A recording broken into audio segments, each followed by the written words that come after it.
Welcome to our last week of classes for Foundation Course 2 on Buddhist Refuge. And today we're going to dive deeper into the first of the five logical syllogisms, logical statement proofs on emptiness. So before we get started, let's bring to mind our motivation for being here today, for taking this course.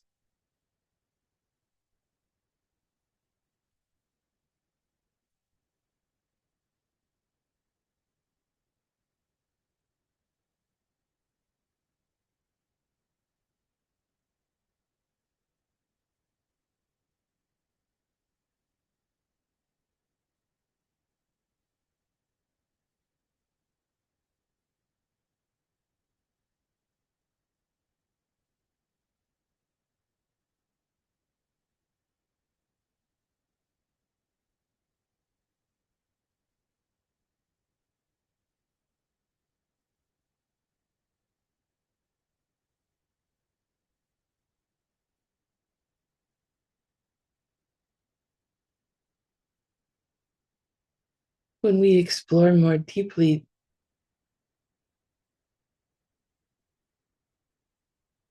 how to think about emptiness, how to think about the lack of a self nature,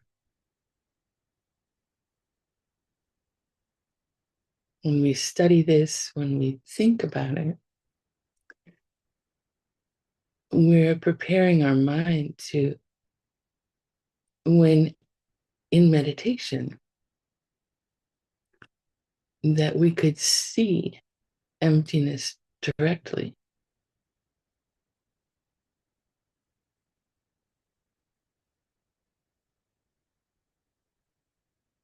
And of course, seeing emptiness directly is what uh, allows us to enter the stream of reaching total enlightenment.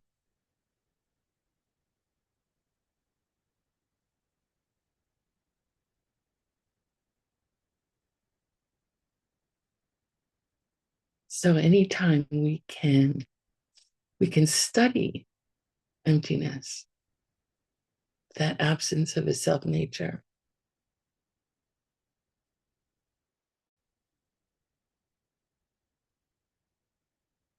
it's like a gift that we have sent on to ourselves from the past,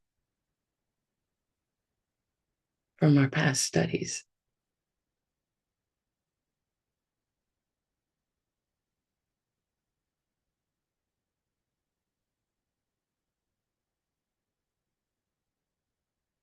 Every time we question, even just question in our minds, is that thing how I think? Does that thing exist the way I think it does?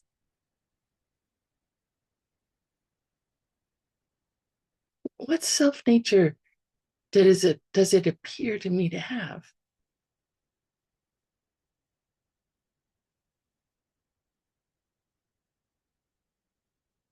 Every time we just have that question,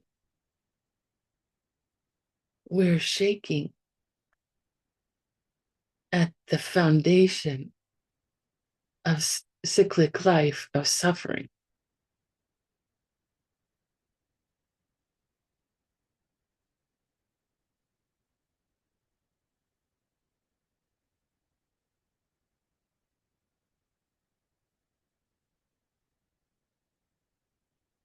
Because what keeps us in suffering is the mistaken idea that things, how they are, what they are,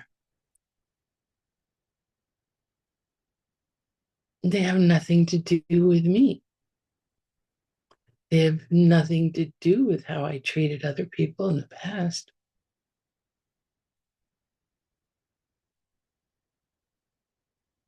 And that keeps us in suffering.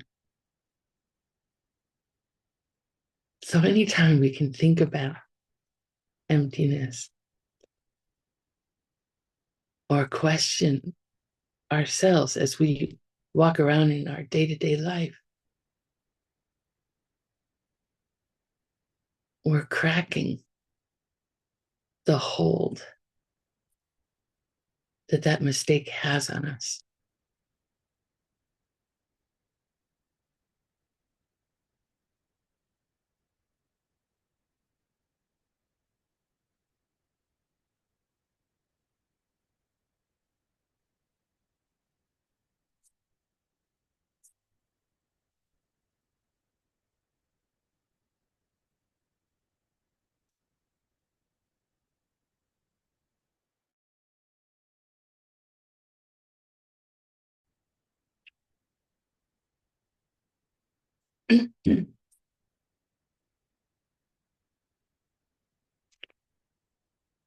Sangye Chiran Soki Chugnam La Changchu Partu Dakni Kyapsu Chi Daki Chinyin Kipe Sunam Ki Jola Pinchir Sangye Tuparsho Sangye Chiran Soki Chugnam La Changchu Partu Dakni Kyapsu Chi Daki Chishe Kipe Sunam Ki Jola Pinchir Sangye Tuparsho Sangye Chiran Soki Chuknam La Changchu Partu Dakni Kyapsu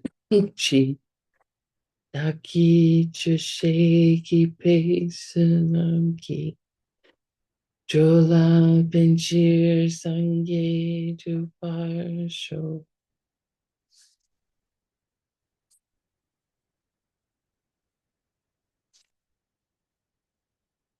Sashi Puki Chukshin Meto Tram Mirabling Shin Yende Empadim Sangye Shingdu Mikte Uargi Jokun Namdak Shingla Chuparsho Idam Guru Ratna Mandala Kamniryatayam.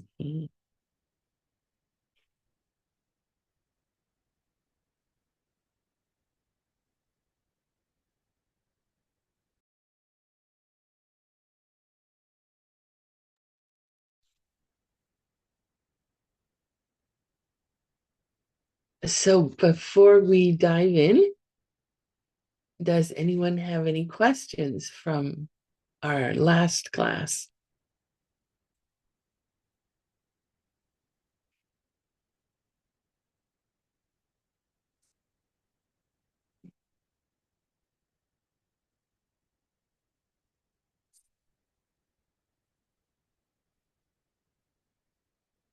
You can have a long question. Okay, let's hear your long question. Yes. Good morning, teacher. Good morning. How you Good are? afternoon, good evening, wherever you are. Okay. So I have a question, but it's not quite related to the previous class. But Oh, but here are the things. Recently, I think about the relationship between renunciation and the seed in my mind.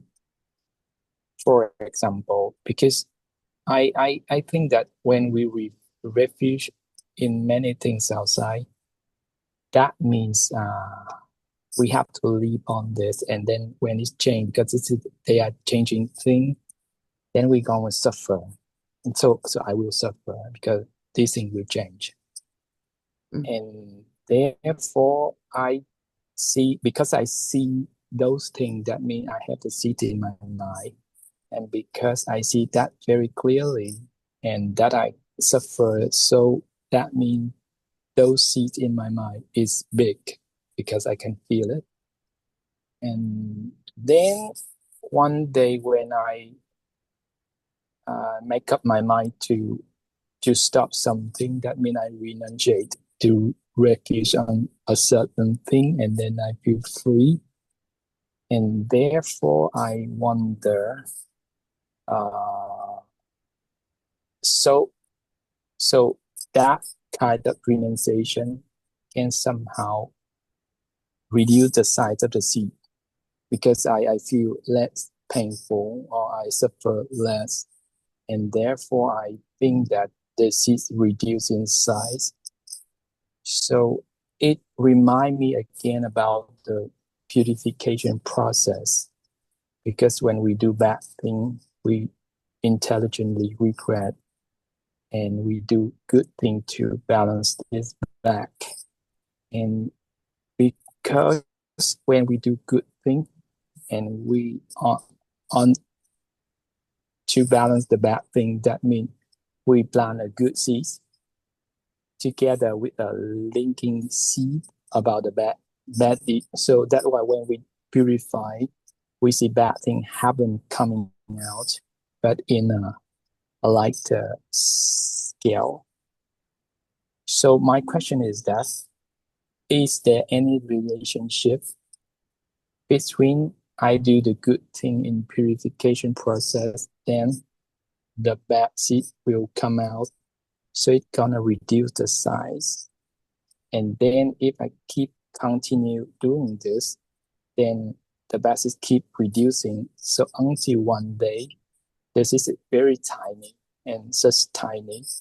So I will I I will not get stuck in any seed. Therefore, I see that give me a sense of omniscience because one day when we all the seeds are not very big crop seeds, so then I will not be get stuck in any kinds of thing, and I can do and I can see many possibilities, and that that we recall me about the omniscience, and that close to the emptiness, which is the thing that we see all things come from our side, not from each side itself.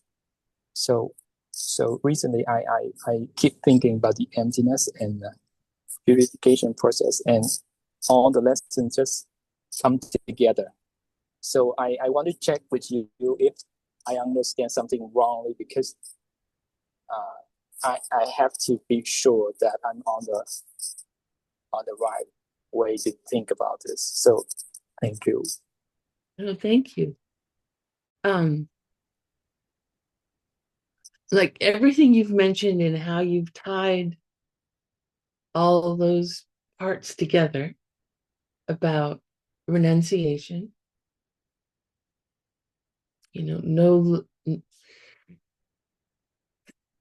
which is basically when we have renunciation, it's the thought, uh, the almost constant thought of wanting to get out of the cycle of suffering, that everything in our normal life, the things we have been taking refuge in, uh, don't protect us.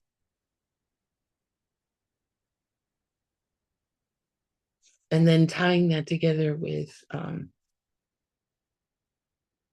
emptiness and the understanding that what we do creates our future experience.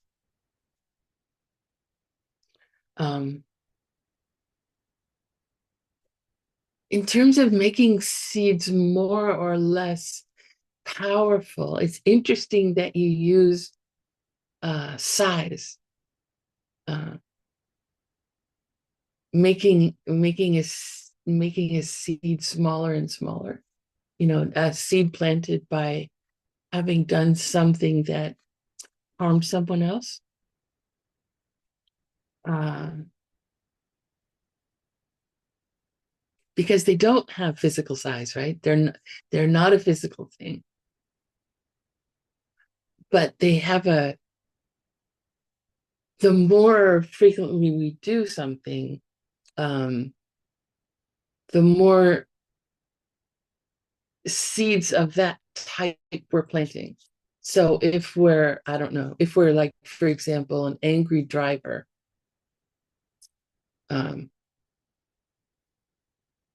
then every time we drive, we're planting this seed, being angry at somebody else, or planting this negative seed. So we're creating more uh, potentials for having anger and the results of anger in our future experience.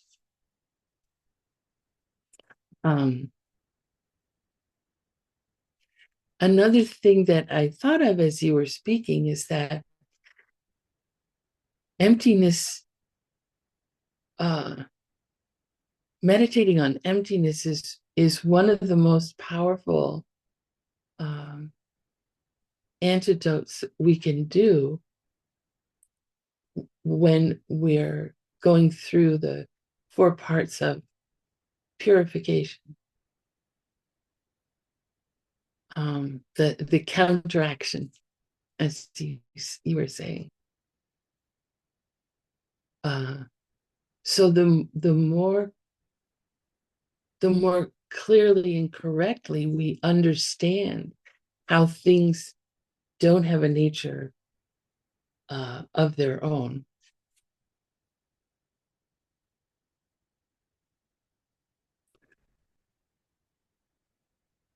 the more clearly and correctly we understand that, the more powerful our purification practice will be. As we advance along through the bodhisattva levels, after we have seen emptiness directly, and we get used to what we saw, we become more and more familiar with that. We are, by that point, I think we can say we have purified some major negative potentials, right? We've done that earlier on our journey, on our practice. There's a point before we see emptiness directly where we've purified the seeds that would force us to take rebirth in a lower realm and experience immense suffering and be unable to practice the Dharma we wouldn't be able to hear the Dharma, right? Much less practice it, which wouldn't allow us to create more positive potential. So we've done an incredible amount of work before we've seen emptiness directly.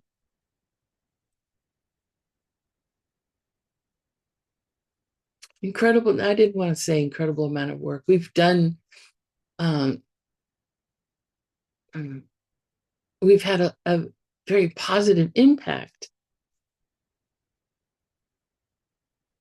on ourselves and our future experience. So yeah, continue on, continue study, continue thinking about how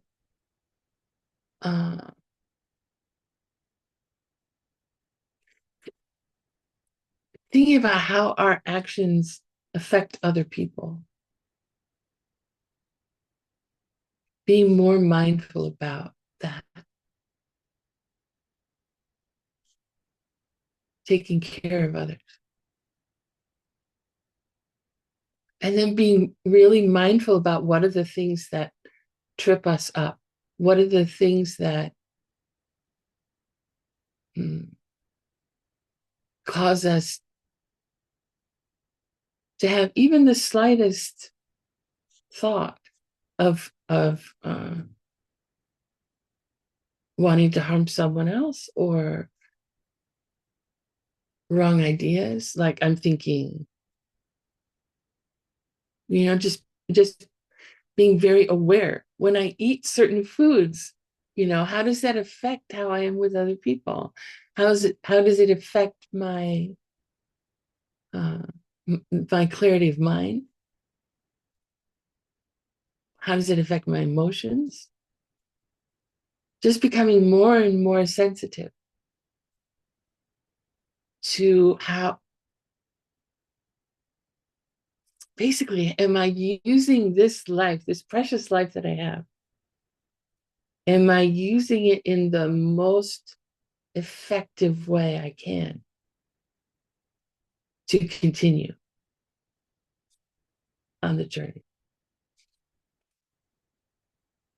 Does that help at all? Your question? Yeah, yeah. I think it helped. Because basically recently I feel free when I can stop some that feeling or suffering. So I want to replicate that feeling to Uh, many other areas. So I I I certainly see that the people around me will give me messages for me to fix myself.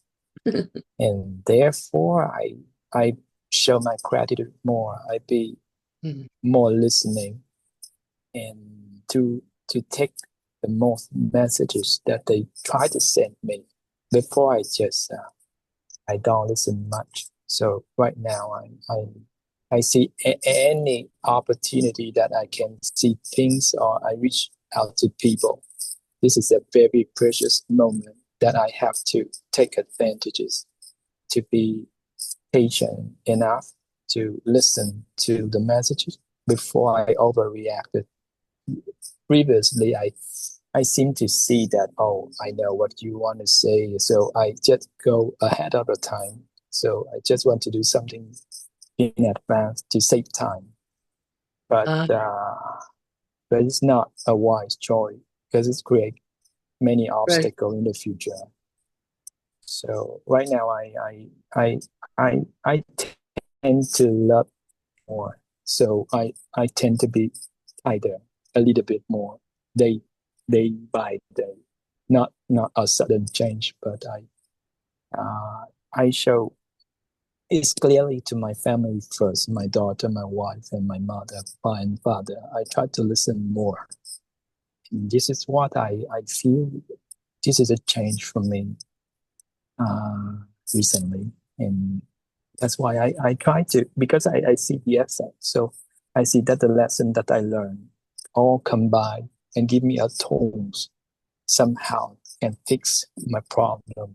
So that's why I keep thinking about this because it's just a primary effect, the result that I get. So my lessons is fair. I just learned these and ACIs for more than 1 year. So I get a little bit of result. So what if I keep digging and diving into the, the intelligence that I see intelligence and the lessons, so I will get more. And I quite kind of fascinating about this, kind of eager to go deeper and deeper. Mhm. And We have to recently, balance this, uh,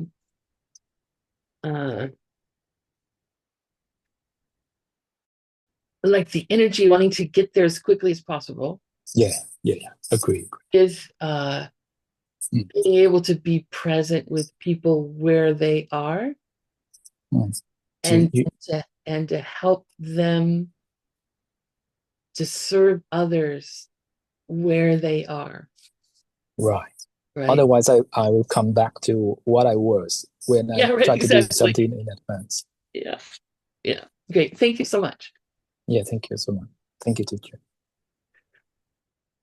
So we're going to now uh, continue on uh, talking about Chick Dudrell. If you remember from last class, the meditation on things are neither one nor many. So let me share.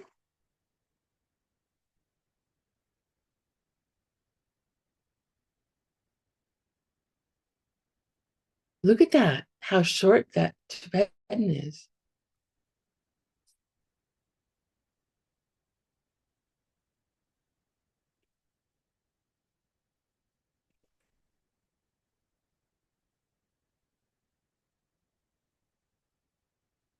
Okay, excuse me. I took a drink earlier and I it went down the wrong pipe, as we say in English.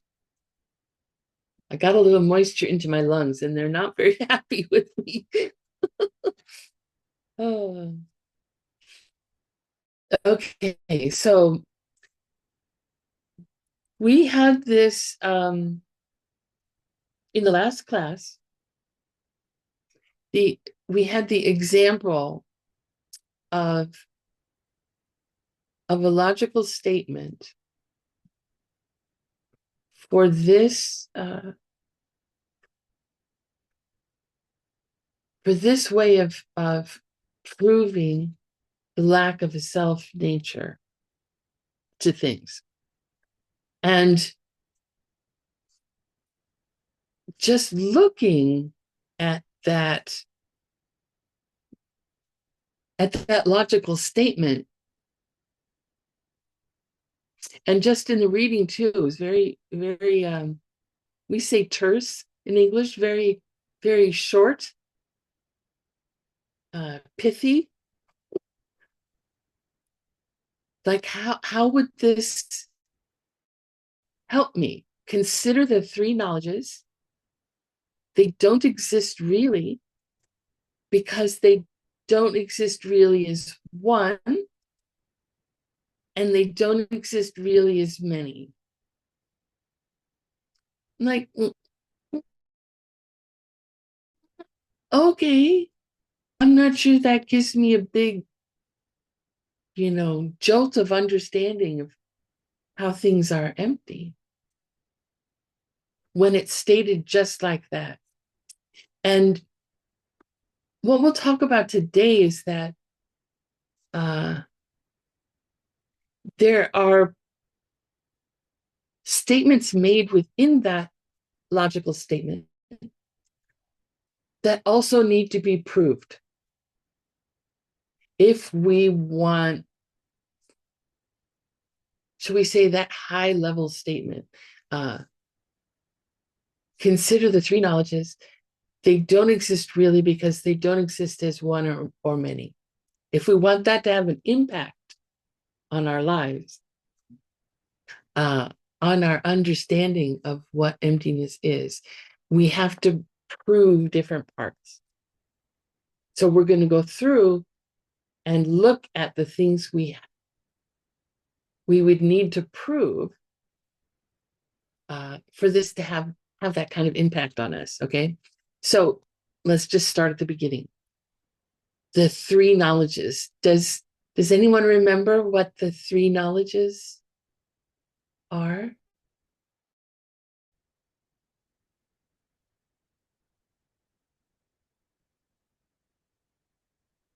There's basic knowledge, path knowledge, and omniscience. Thank you, Maria.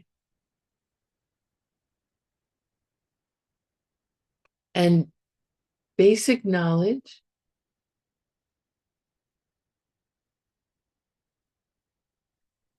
is the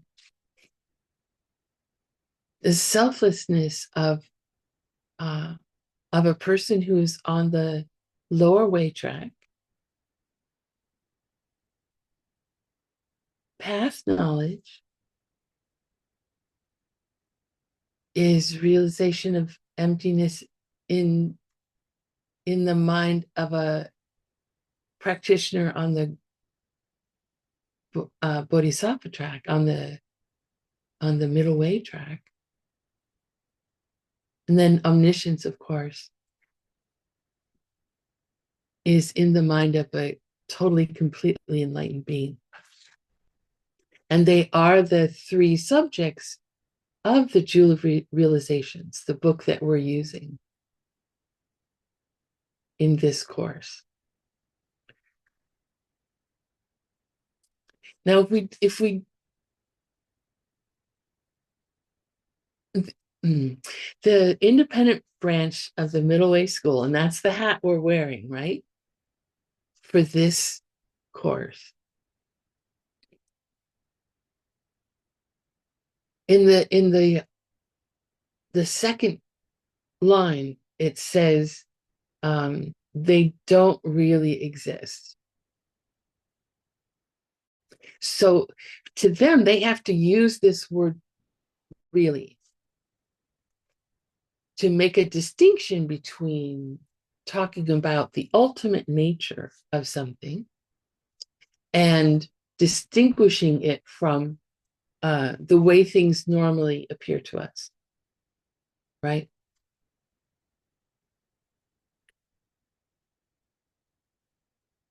Because the three knowledges do exist. If we don't talk about their ultimate nature, we can say that they do exist. An independent branch says we have to say really. They really don't exist. Because they don't exist really as one or really as many.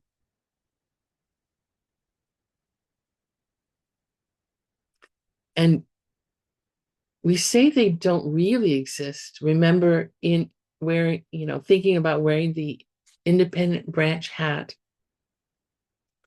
there had to be two things going on for something to exist, right? There had to be an object that has some suggestion about being what it is, that this thing, just this physical thing, suggests pen. So the coming together of the suggestion from this object and my seeds ripening into it appearing to me to be a pen. They have to come together. This thing is not a pen from its own side, 100%. It only has that suggestion that it makes to us. And that's an interesting thing to think about.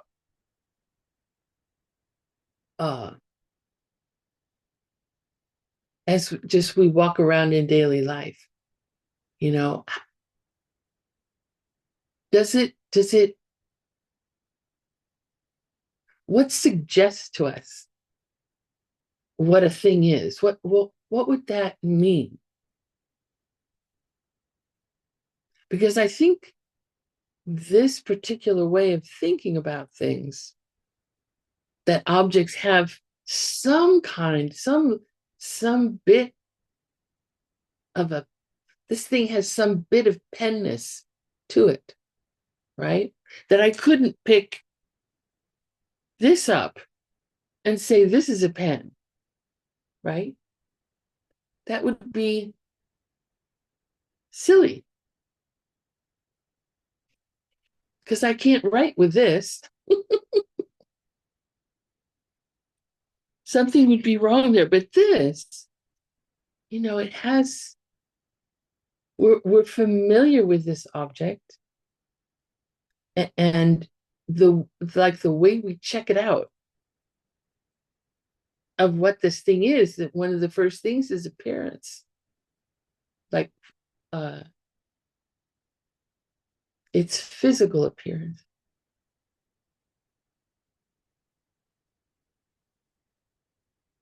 So it is an interesting thing to think about. And to recall that these different philosophical schools with their different ideas about what emptiness is or what selflessness is, they're related to how we actually think about things in our day-to-day life. We make different mistaken ideas, or we have different mistaken ideas about how things exist. Like I've said before, anytime that we feel a disturbance in our mind, whether it's a slight disturbance or a stronger emotion,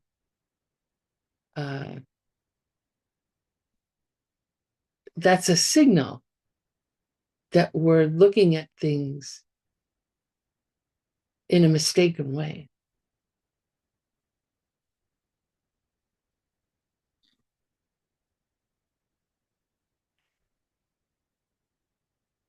So when the independence branch says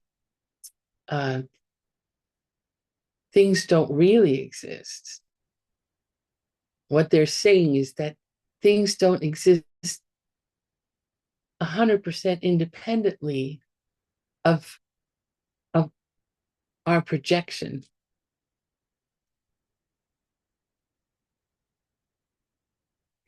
So that's the only thing we need to keep in mind with this proof of emptiness from the independent branch of the middle way, from their perspective. The consequence branch, the Prasangika, has a different way of thinking about this exact same meditation. So we are learning this meditation from the independent branch point of view. And we just need to keep that in mind. It's still helpful. It's still helpful. So, okay, if we say yes, the three knowledges may not exist really, but do they exist? How is it that things exist? Why one or many? Did they just pick like, oh, well, let's use this dichotomy of one or many? But if we look at the world this way, those are the only two options. Something can be one thing, or it can be many things. There's no third option. One and a half things?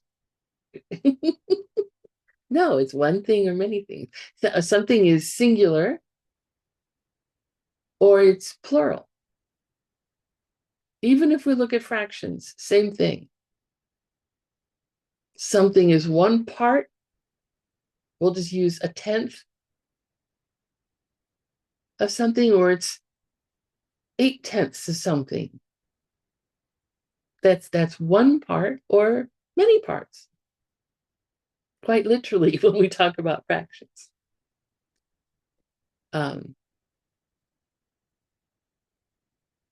So we have to look at, this is what they call a two-part reasoning, which means that we have to split the logical statement into two. We have to prove, we have to show that the three knowledges don't exist really as one thing, or they don't exist really because they don't exist really as one thing. And then we have to prove that the three knowledges don't exist really because they don't exist really as more than one thing, as multiple things. So those are two avenues that we have to go, that we have to employ in order to prove that things don't exist really, because they don't exist really as one thing, and they don't exist really as many things. Okay.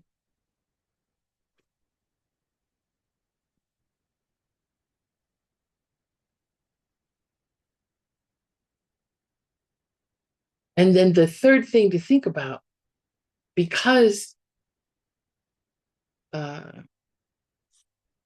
mano a many, the third thing to think about is when we prove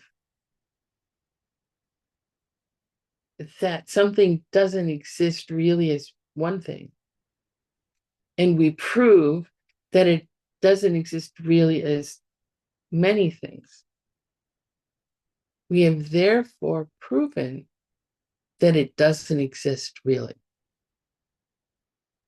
So there's three things we have to prove. Those three things. Okay.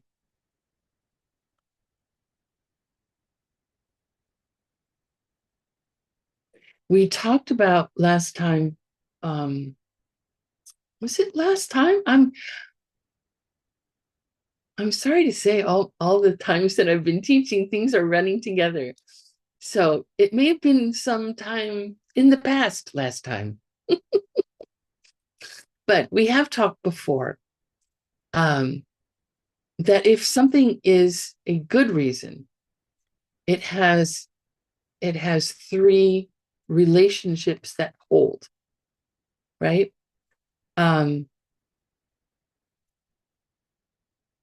This is not on your homework for this time, but it's just for us to think about the things we have to prove. So three relationships have to be there. And we're going to use the example of this debate example. Consider the sun.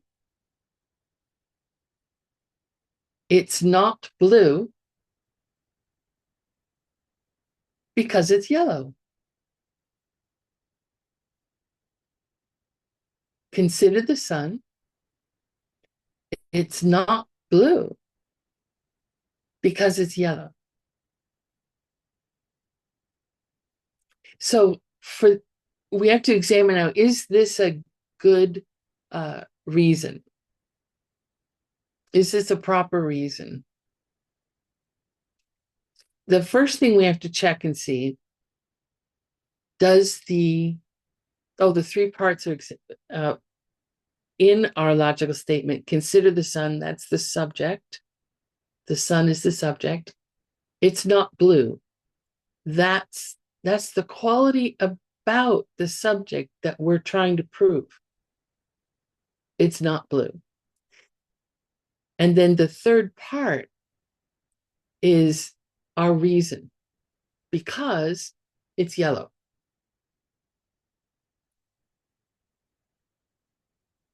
Sometimes we have an example. I don't think we need an example for this one. So our first test, does the reason, the third element, is it related to the subject, the first element? The sun is yellow.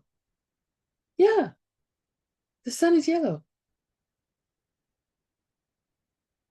So it matches that test. This is called the chokchu.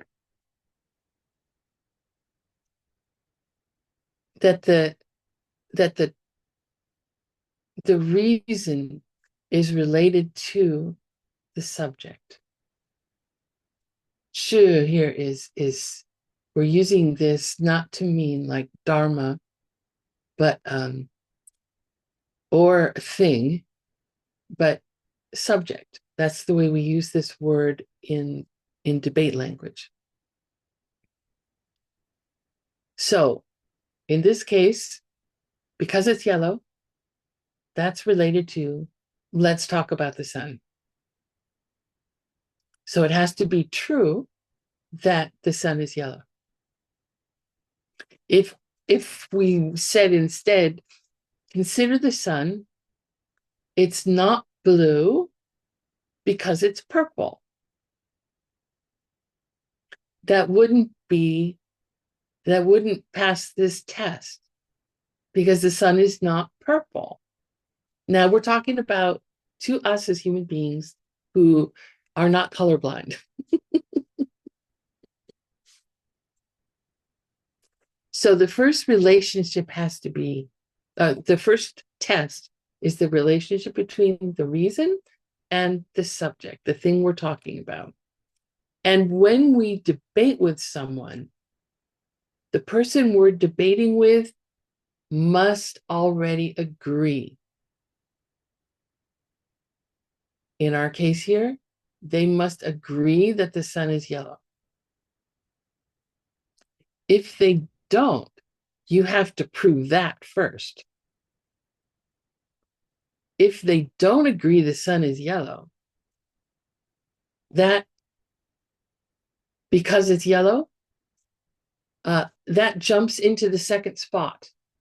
That becomes the quality we're trying to prove about the sun, and then we would have to have another reason that they did accept, another quality about the subject that they did accept. That would be a reason. So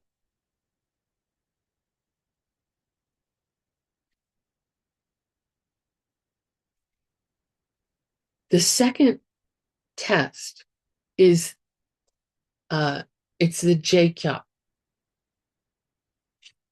It's the positive necessity between the reason, the third thing, and the quality we're trying to prove, the second thing.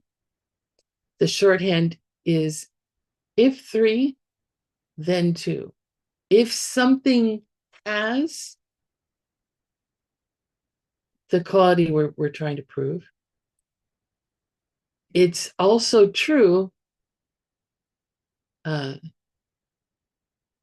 they have the reason that we're using as our proof. So in our case here, consider the sun. It's not blue because it's yellow. Our test is if something is yellow, it's not blue. And that's pretty straightforward, right? And it's actually like we use this way of thinking a lot. Once we get used to it, it seems foreign at the beginning, but we actually do use this a lot. And then the third relationship test is the negative necessity between the reason and the quality to be proven. Our shorthand is if not 2, then not 3. In the debate that we're using, the debate being consider the sun, it's not blue because it's yellow. If not blue, then not yellow.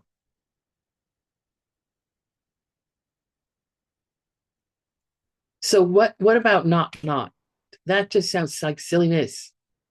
Why do they do this in logic? Use these double negatives. An easy thing for us to do, Geshe Michael teaches this. He taught this when we were going through the early part of Adam Andrande's text. All we have to do in our mind is count up the number of negatives, because in his debates, they go on like there'll be 8 statements, 8 negatives in a row. This one has 2, not blue.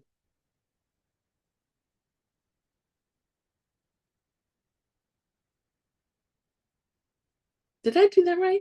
Yeah, I did. If not, not blue. So when we have an even number of negatives, in our case, we've got two. That means we can just toss that out. Because what we're really saying by saying it's not blue is that it's blue.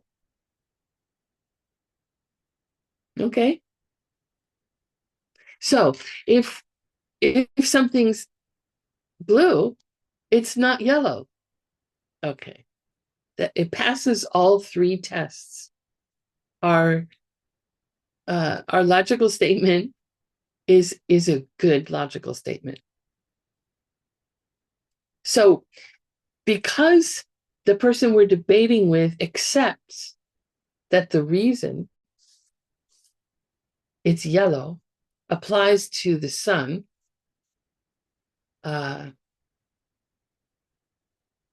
because they accept that, and because the three relationships hold,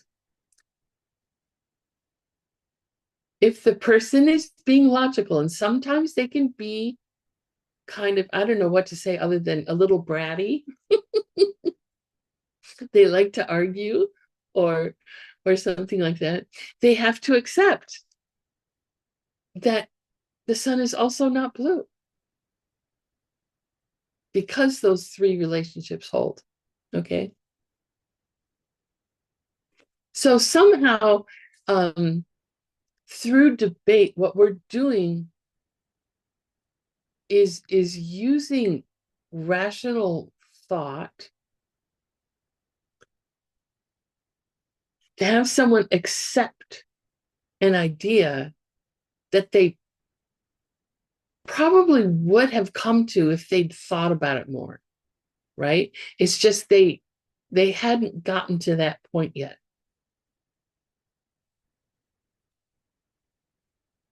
They knew it was yellow, but somehow that it didn't occur to them that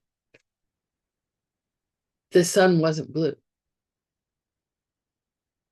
But once we have used a good logical statement, like there's nothing for our debate partner to do but accept what we say. The sun is not blue. Can't deny it. Okay. So that's a those are the three parts of our, should we call it our test logical statement?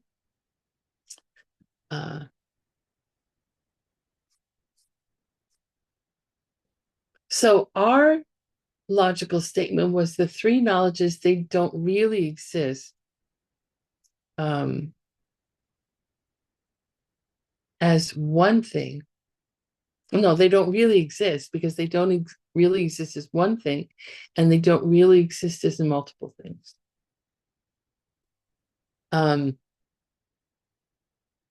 When Geshe Michael taught this, he like gave away the punchline at the beginning.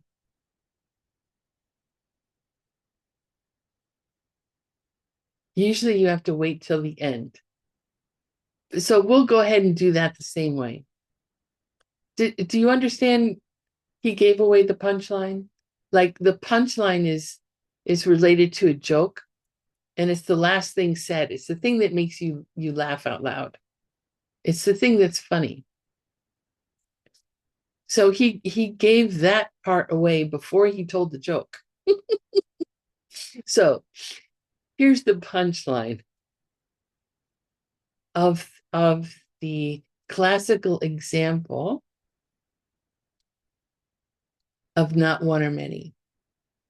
Take the three knowledges. They don't exist really because they don't exist really as one, and they don't exist really as many.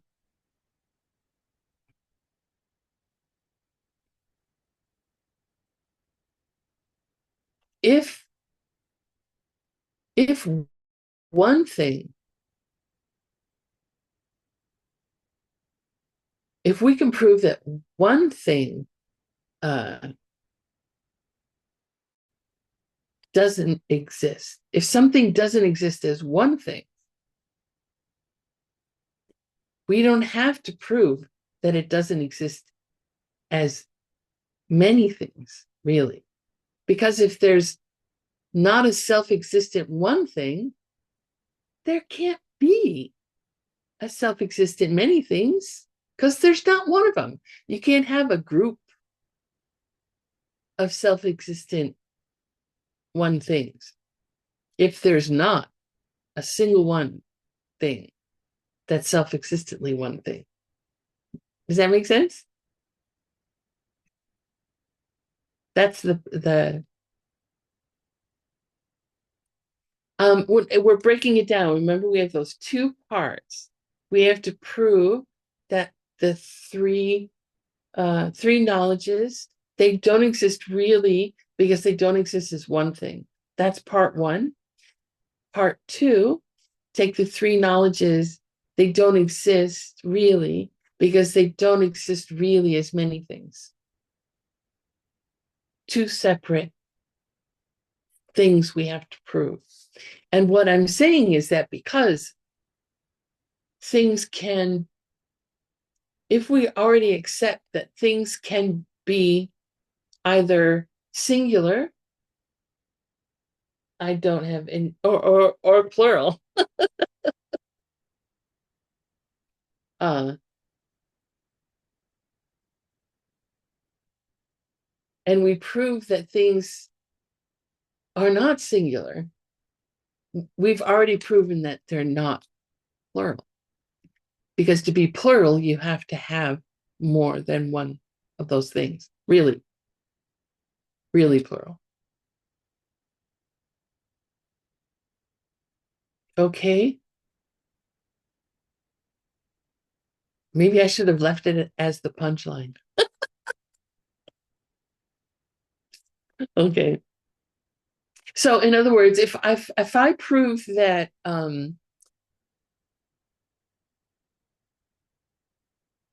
there's no such thing as a rabbit with horns, a single rabbit with horns, then I don't have to prove to you that there's no such thing as a herd of rabbits with horns. Because there's not even one of them. There can't be a whole bunch of them. Okay? If I prove to you that there's that one Martian being, with a head and limbs and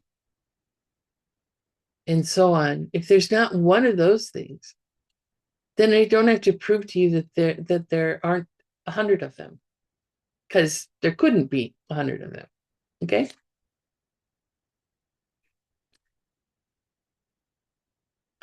So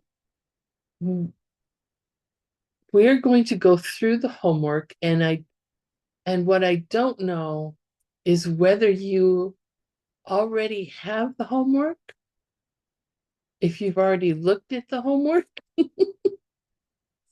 or not. So I'll just read the question and we'll talk about the answer. This stuff is it's challenging to think about if you're not used to thinking about Buddhist logic. So let's see here.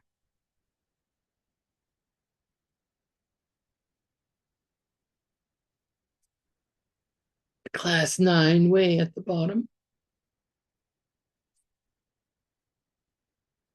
Okay, and these are challenging too. Okay. So if the proof called the emptiness of one or many, it says, consider the three knowledges. They do not really exist, for they don't exist as one thing that really exists, and they don't exist as multiple things that really exist. So we're now going to go through the first part of the proof. We want to know if it's true that the three knowledges are not one thing that really exists. So now we have our new logical statement. Remember, I said we had to prove those two multiple things. We've already proven that if we can prove, I hope we did, that if we can prove that they're not one thing that truly exists, that we've also proven that they're not multiple things that really exist. So we have a new debate, a new logical statement. That Shi Lam Nam Sum Chu Chen.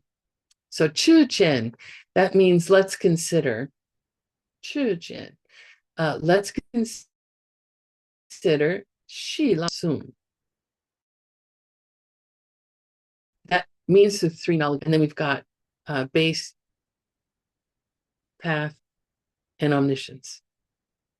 So let's consider the three knowledges. They do not really exist as one thing.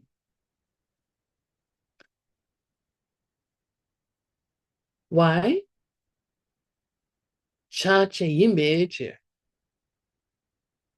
Because they have parts.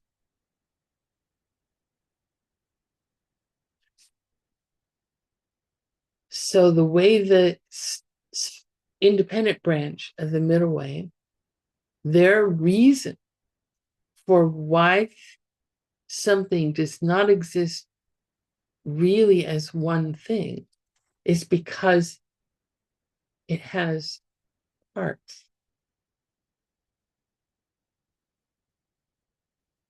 Now, in a similar way to talking about, oh, we've proven that there can't be many things that exist really, if we have proven that there's not one thing that exists really.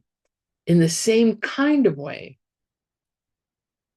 we're going to think about, the quality that we're trying to prove.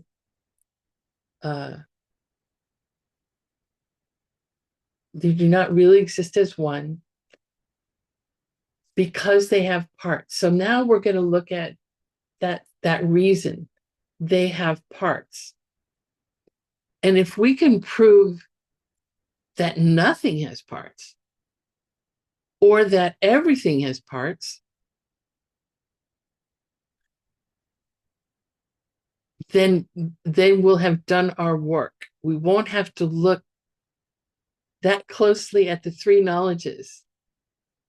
If we can prove that everything has parts, we don't have to limit our attention to those three,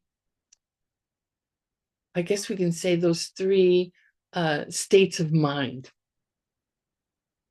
base knowledge, path knowledge, and omniscience. Okay? So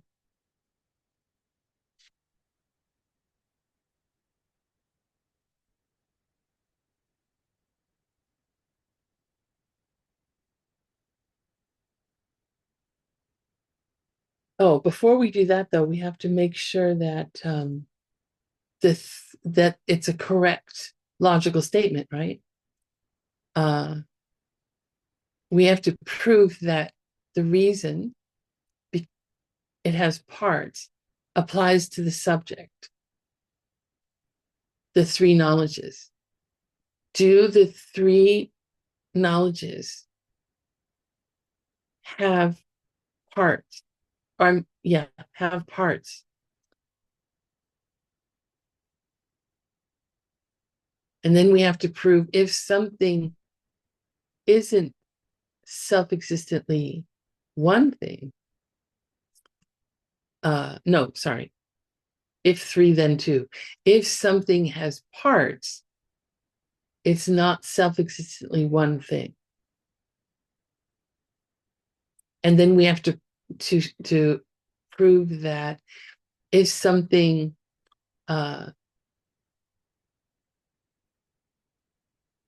if the quality doesn't exist, then the reason we're trying to prove doesn't exist either.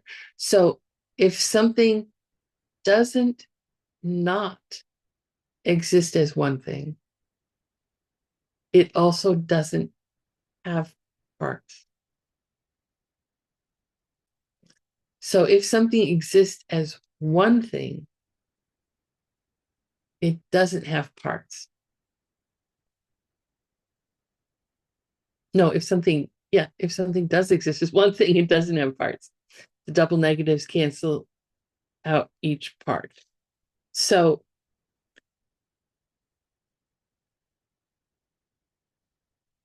the thing we're trying to prove is that those three knowledges, they do not exist really as one thing.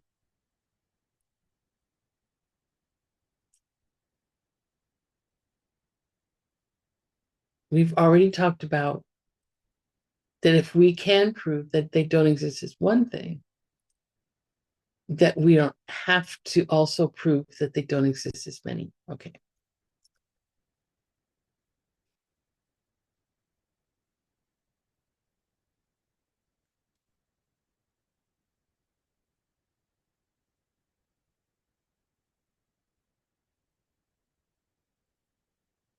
When we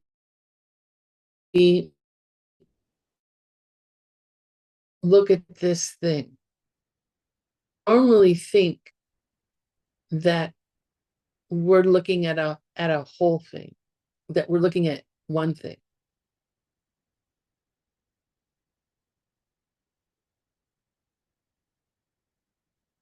But we can't see the whole thing. Right. You are seeing this side and not seeing this side. I'm seeing this side and not seeing this side, except in the Zoom picture. Neither one of us knows what the backside looks like.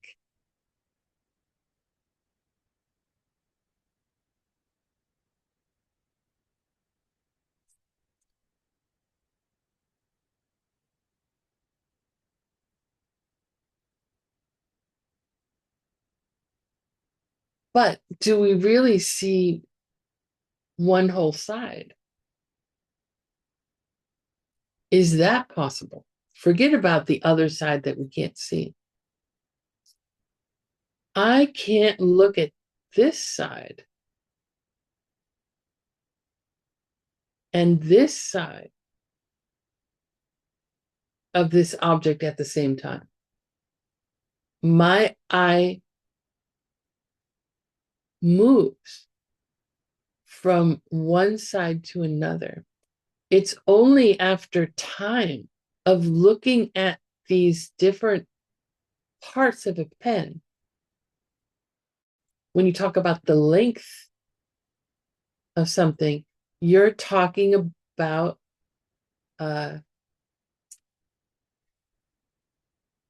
you're talking about different smaller links that we patch together to come in with the object's length. Like if you want to say this is, I don't know the conversion, but I think, let's say this is what, 300 centimeters?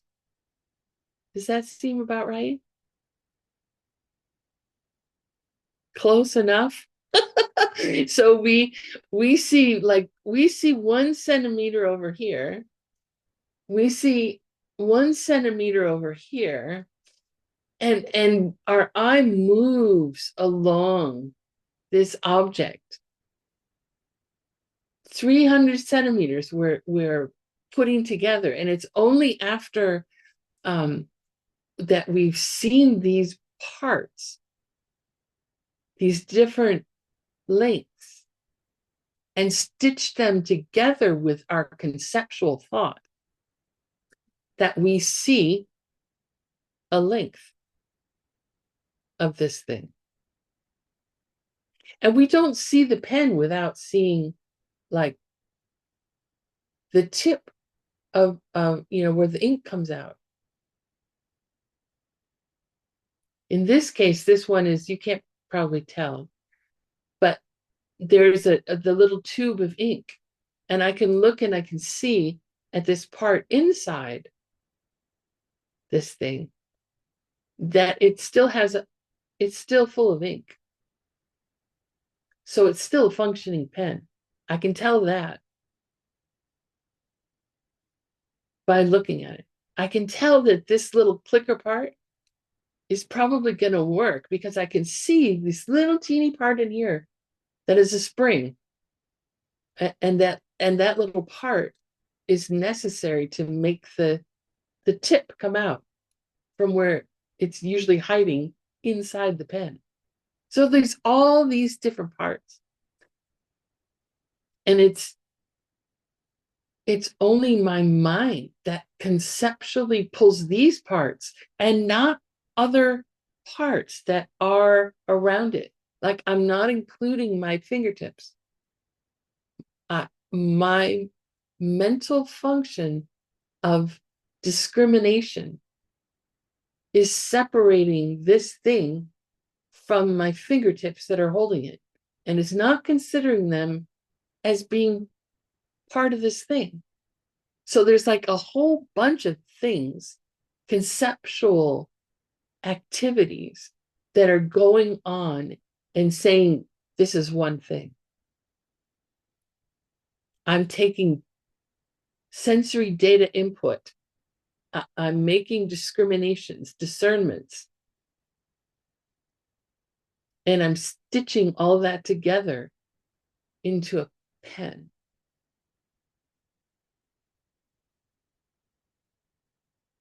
If we just look, if we don't think about, is this one thing or many things? If we just look, we just say, oh, that's a pen. That's one thing. Yeah. But we can't see one thing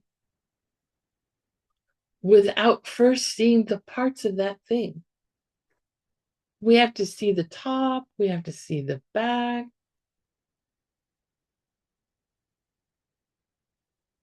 We have to see the links, the pieces that are put together physically. We cannot be seeing what we think we're seeing. It's impossible.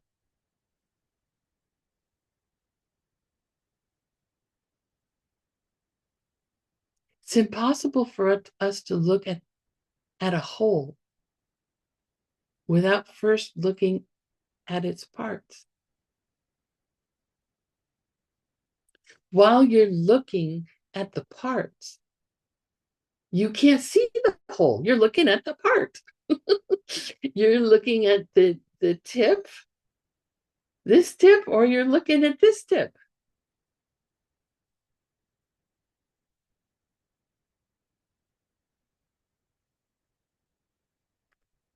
And if you're looking at a whole, like, let's just look at what we think when we just look at this, like, oh, that's a whole pen. That's one thing. When we're looking at the whole, which is a conceptual thing, it's not a whole thing, is not sensory data coming in through our eyeballs. A whole thing is an idea that we came up with when we smushed together all these different things. Our eye only sees color and shape.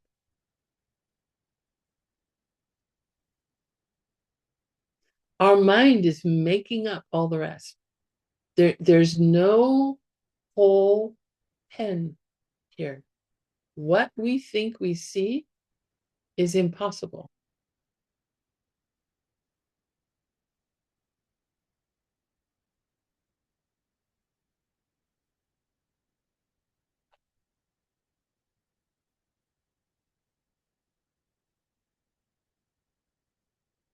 So who cares? So what? It works as a pen. I can click this thing and then the little tip will come out and, I can write. Sheesh. Don't get on me about I'm doing impossible things. Looking at this part and looking at that part and conceptually making this whole thing.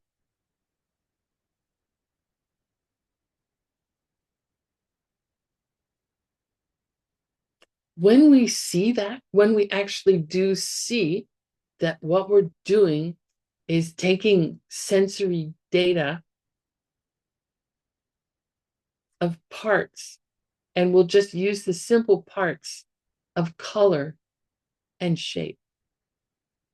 When we see directly that our eye sense power is perceiving color and shape, and our mind is what makes not only a pen, but a whole pen. When we see that, that's the highest level of samsaric existence. That's Chuchok. That's the highest thing we can see when we're in the realm of suffering. And we will see emptiness directly if we get our little butts onto the meditation cushion and get into deep meditation right then. We're in a prime position to see emptiness directly, seeing that we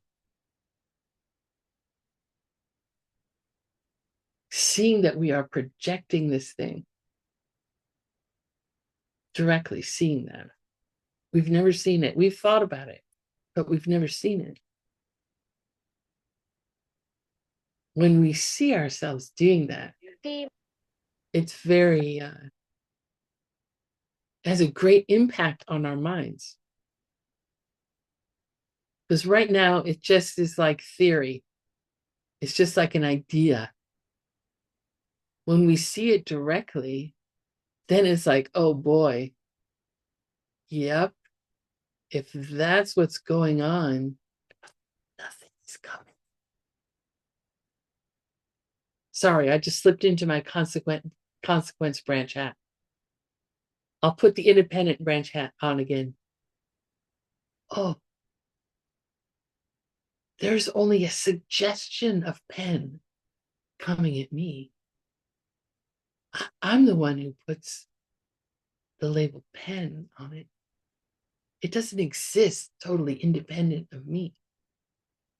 I'm also doing this. Like Georges Seurat, if you've seen his paintings, it's like his paintings are, he puts dots of color on a canvas, just dots. But you're a certain distance away from it, and it appears that it's people enjoying a picnic at the park. But it's nothing more than dots of color. There's no lines, no shapes, just dots of color. I love his work because it's so, it just illustrates that our eyeballs can only see little bits of color, and that our mind is doing something else. Our mind is doing all the work of turning little dots of color into something that has meaning. Okay, I better hurry up. I'm talking too much.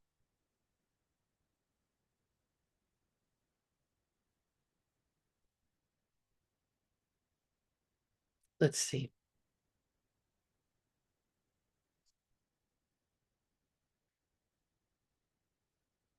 Oh, no, it's not because of your question. It's because of my blah, blah. Okay, so what is a good example to prove? Oh, we only did the first question? No, we also did the second question. If something has parts, it cannot be one thing, right? Did we do that?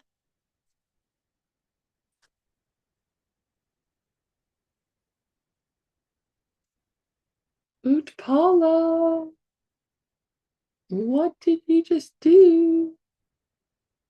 Right. We did just do that. Okay. Now, the third question.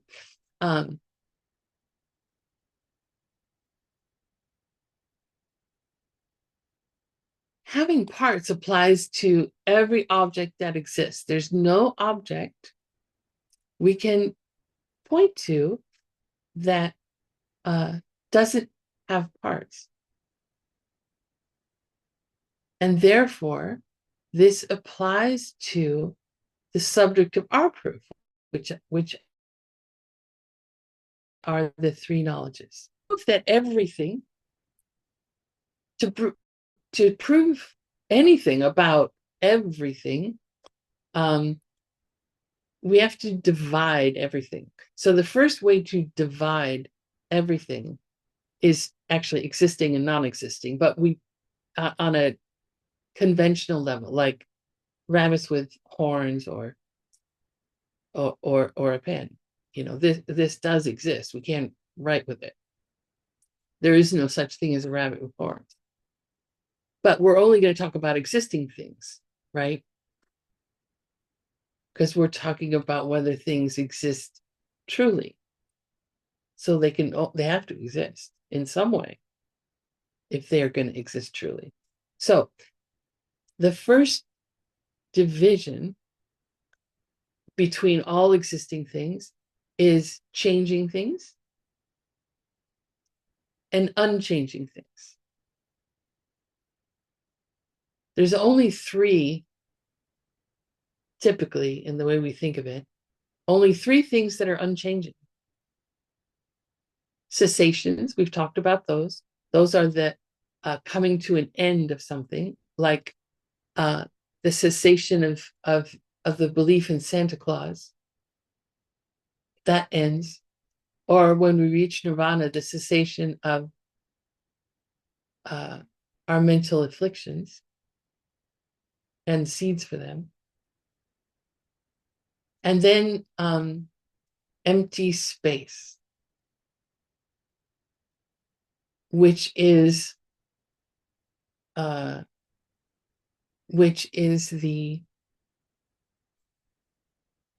lack of obstruction. So just to quickly talk about it, each of these two objects exist in empty space because they're there, right? There's nothing that prevents them from being there. But empty space has parts. There's this part of empty space that the glass is occupying, and there's this part of empty space that the pen is occupying. I cannot move the pen into this empty space because it's occupied. I cannot move the glass into this empty space because it's occupied.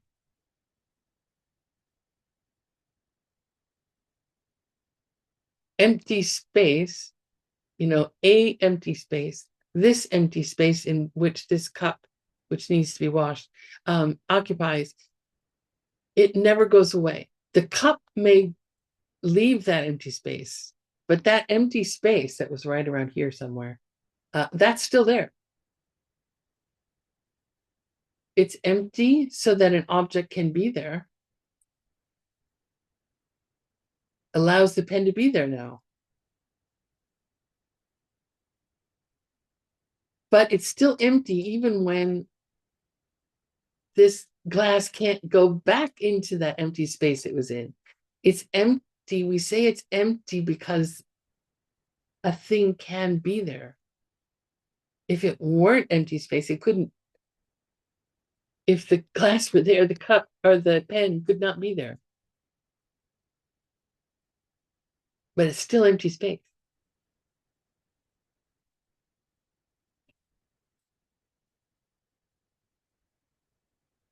Oh, I'm really in trouble. I have so much more to cover. Okay, so when we talk about changing things and unchanging things, we talk about changing things. Do changing things have parts? we again divide into two primarily. And we just do this for ease of discussion. We divide changing things into physical things and mental things. So just we start off with physical. We can divide physical things into gross physical things and subtle physical things. So, what's a good example to show that gross physical things have parts? This is classical discussion in Buddhism. So this is my hand, right? It's one thing. It's a hand. But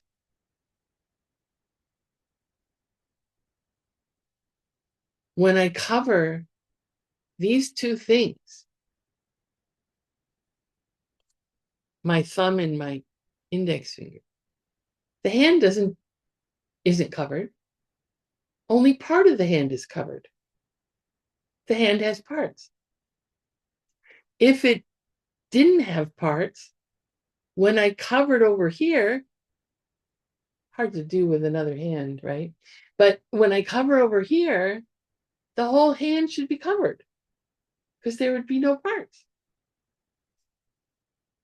So that is the example that they use with gross physical things. Atoms are subtle physical things, right? Atom, which means without parts. And there is a school of Buddhism that thinks that that's true,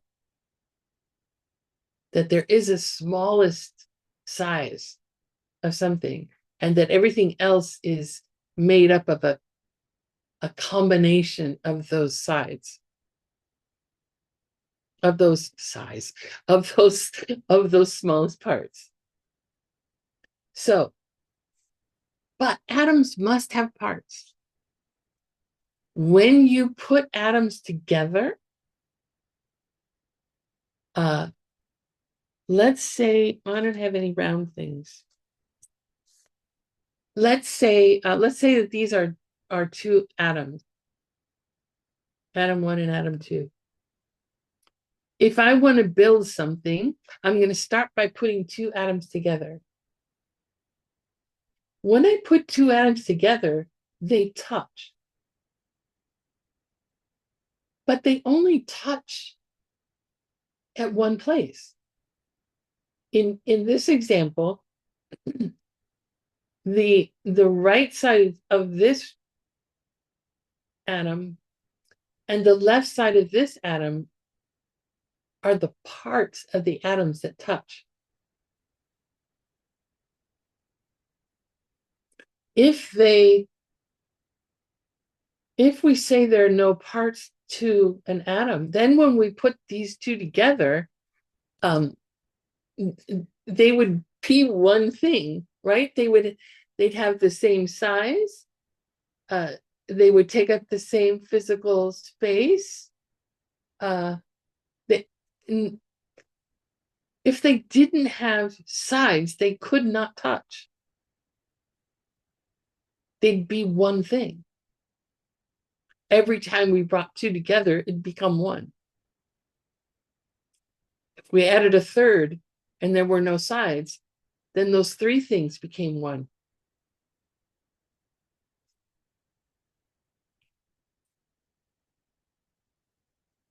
So an atom has an upper side and a lower side and a right side and a left side, front side, back side.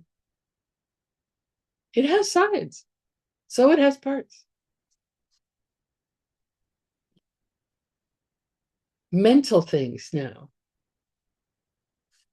Every instant of thought,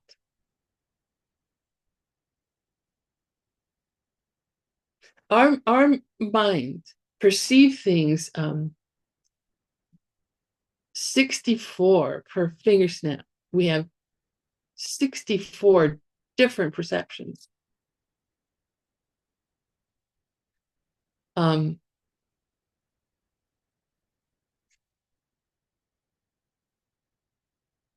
when we talk about thinking, we're talking about in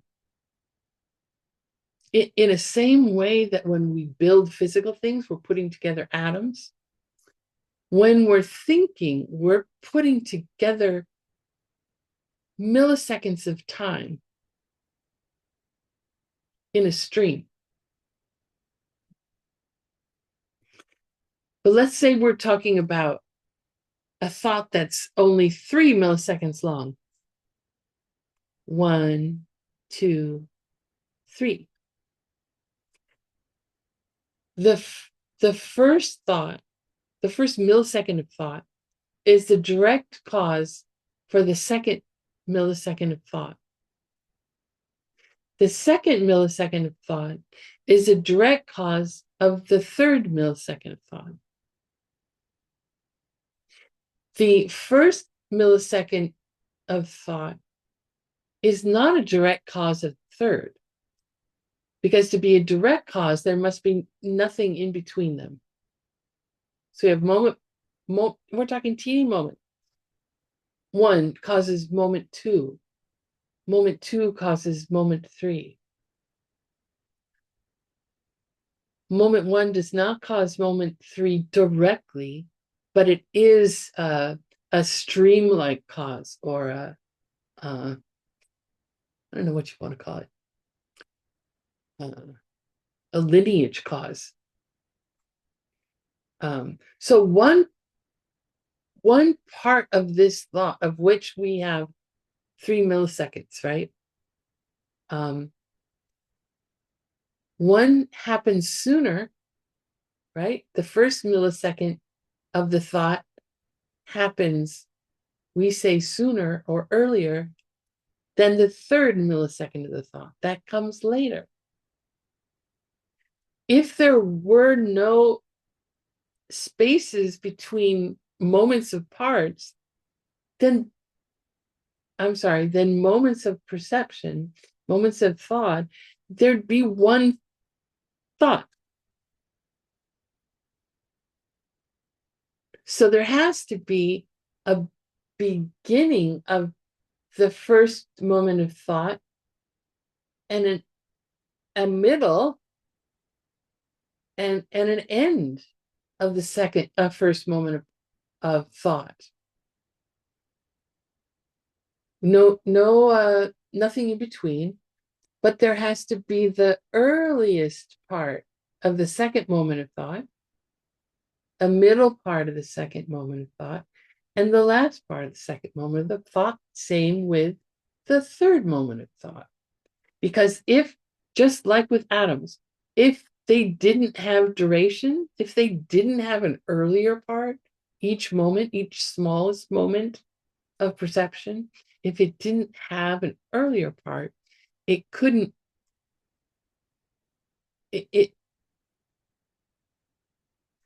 there couldn't be a second moment of thought, because it would be right on top of the first moment of thought. So our one atom person would have their whole life in one instant. That would be it.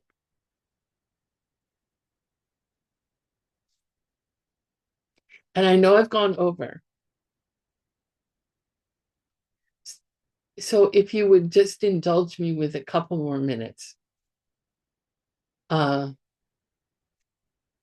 So we talked about the 3 main kinds of unchanging things: cessations, empty space, and emptiness. Empty space has parts, because this glass is occupying empty space. There is this side of the empty space that this cup occupies, and this side.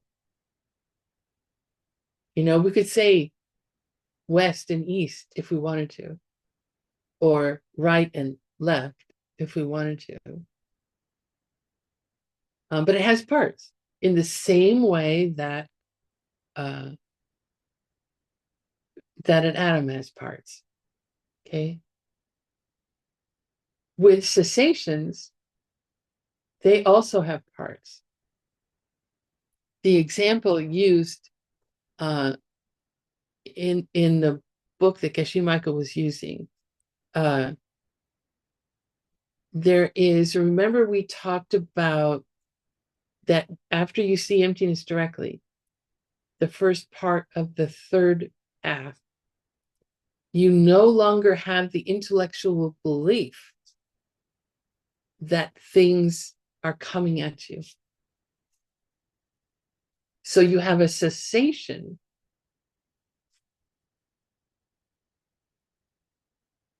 of the belief that things are coming from their own side. You know that they do not. You have seen directly. So that's one cessation. Then we talked about later. So I'm sorry.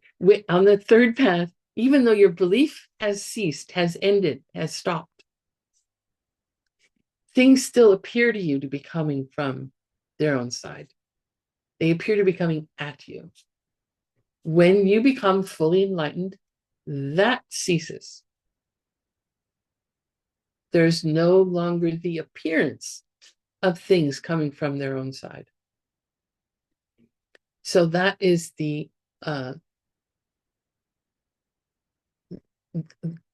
that's the example of parts of cessation.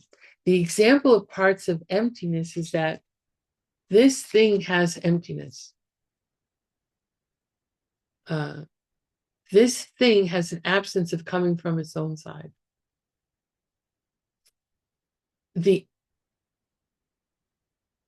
absence of self-existence of this glass is not the same thing as the absence of self-existence of this pen. Emptiness, we talk about it, it comes into existence. The emptiness of this pen comes into existence when the pen is made. It's finished. It's been all the pieces, all the parts were made, and all the parts put together. In that instant, it was empty of self-existence. Emptiness doesn't like grow. Things don't become more or less empty. If a thing is there, if a thing exists, it's empty. When a thing is broken or runs out of ink and I can't refill it because it's not that kind of pen, then there's the emptiness of a functioning pen goes out of existence. These two emptinesses are not the same thing. They are different emptinesses. This emptiness is related to pen. This emptiness is related to the glass. When the glass breaks and the emptiness of this glass goes out of existence, it has no effect on the emptiness of this pen. The emptiness of this pen still exists and will exist for as long as the pen does. So each of these emptinesses, they're two separate things, but they're also part of all the emptinesses of all the things that exist in the universe. The countless number of things, emptinesses of you and me and everything else. So we've proven by dividing everything into these different ways, right? Changing, unchanging, physical, subtle, physical gross, mental, and then unchanging things. There's nothing left. We've covered everything.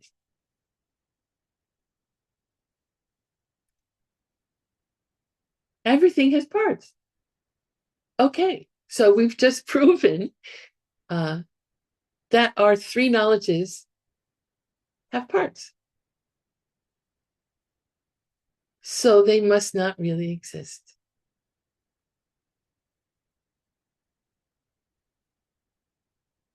Okay.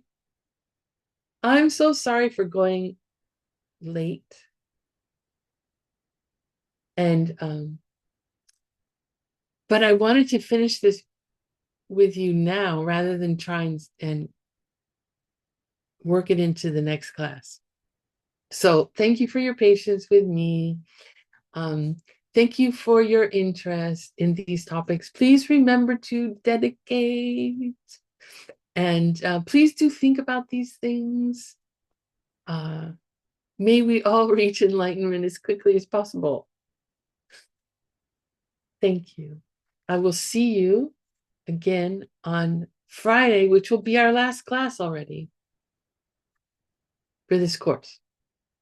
There'll be more courses if you want. So, okay, great. Have a great couple of days. I love you.